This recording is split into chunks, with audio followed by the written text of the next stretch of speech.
Même quand c'est autorisé, même quand c'est... Et puis, voilà, tu as raison aussi. Là aussi, on doit en parler parce il reste que... dans l'informel. Non, on doit en parler parce que c'est ça aussi. Beaucoup n'ont pas l'information. Eux pensent que déjà, aux impôts, on paye cher. Alors que vous voyez ici, nous, il y a des sociétés, on a fait, on payait combien? Au début, la société, on payait autour de 100 000 par an. Il y a des gens même qui sont à la mairie. Eux, ils trouvent que c'est la mairie qui est moins chère. Mais eux, ils payent plus que ceux qui sont aux impôts. Donc, d'autres, je me dis que peut-être ils n'ont pas l'information nécessaire. Mais c'est à qui de faire ce travail-là, de les informer? Après aussi, il y a l'information, et puis il y a des gens qui doivent informer. Maintenant, qui doit informer selon toi? Un ami qui juste pour faire affaire d'entreprise, il va payer 500 000. Wow, non, mais là, lui, c'est faire. Donc, après, il y a ces gens-là. Pour une dame qui n'est pas allée loin à l'école, qui a appris que quelqu'un qui veut créer son entreprise, lui a pris 500 000 et ça n'a même pas abouti.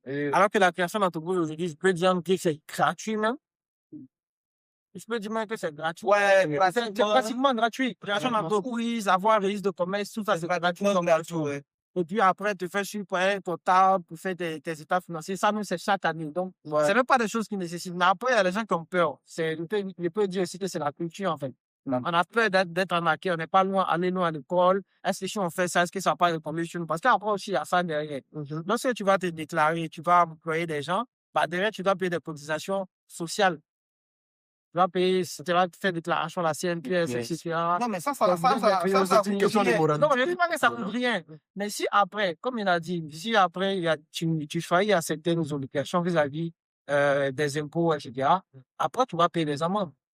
Et souvent, les amendes même dépassent même celui qui direct au... Oui, souvent, c'est ça. C'est le problème qui est là. Ouais, c'est le problème qui est là. Donc, ça répond à une question de sensibilisation. Sensibilisation. Cette sensibilisation, qui doit le faire? Les infos. Ben, c'est les infos. Dis-moi. Les infos. Vu que c'est à eux d'aller vers la population pour les... Ceux qui ont besoin d'argent. Voilà. Et puis de faciliter avec une telle appétit. De faciliter la sensibilisation à faire. Et puis aussi des rendre flexibles. Aujourd'hui, avec le CIB, après aussi, il y a le manque d'informations, comme il a dit. Aujourd'hui, avec le CIB, si tu te rends dans les différentes agences, on te donne une fiche, et on te dit tout ce que tu vas payer pour retirer dans l'église. C'est même pas compliqué. Et nos parents, ils savent quoi. Après aussi, ils vont essayer de descendre. Ma question est la suivante. C'est vrai qu'il y a les impôts et autres qui ne donnent pas assez d'informations. Mais les informations, même déjà qui sont déjà données, là, est-ce que nous-mêmes, en tant que consommateurs, on n'a pas notre part de responsabilité? Est-ce que nous-mêmes, on va aux informations? Je veux dire quoi?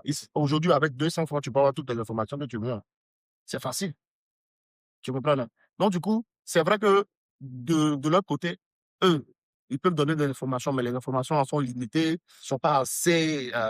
Ils doivent intensifier. Voilà, mais ils doivent intensifier. Mais nous aussi, de notre côté, en tant que consommateurs,